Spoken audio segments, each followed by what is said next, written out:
Russia is saying it will continue with Tehran trade ties despite the new sanctions against Iran. Let's now cross live to the US Capitol, where I'm joined by Ivan Eland. He's the director of the Center on Peace and Liberty at the Washington-based Independent Institute. Thanks very much for joining us here on RT. Now, Russia's Foreign Minister Sergei Lavrov says that the new sanctions will not affect the contract to supply surface-to-air missiles to Iran. What's the thinking behind this? Is this to soften the blow of Moscow saying yes to the sanctions? Well, I think that's the trade-off. Yes, they say yes to the sanctions, but the surface-to-air missiles will go through, and the Bushehr nuclear plant will also be allowed.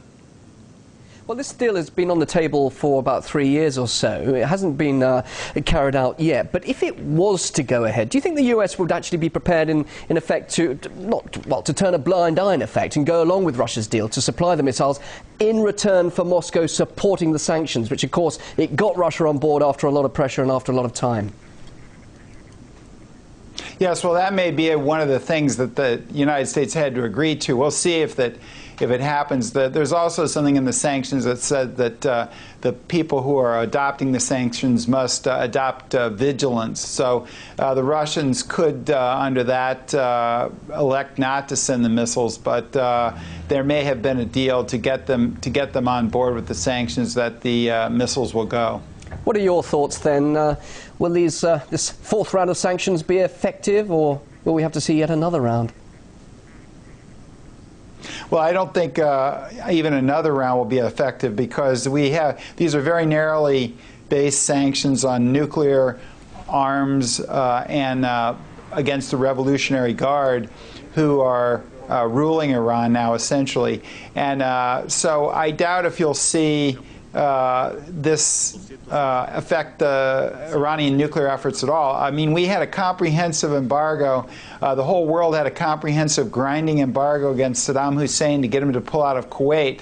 And that's a lesser goal than having a country give up its nuclear deterrent, especially when it regards it as being in a rough neighborhood with opposing Israel and opposing the Arab states surrounding it. So I think this is a big goal. And usually sanctions, I studied sanctions for my PhD dissertation, and usually sanctions are only good at achieving modest goals at the best. And this is a very major goal.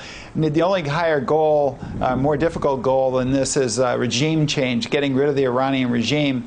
And that's not going to happen either, probably, unless it's done internally through the Iranian people. And I don't think, even if that happened, you would get rid of their nuclear program, because the nuclear program is widely accepted by all parts of Iranian society, even the opposition. You mentioned Iraq a little earlier. Do you not think, though, if Iran continues with what's perceived as an obstinate stance, that it could, in fact, deal with some sort of military action?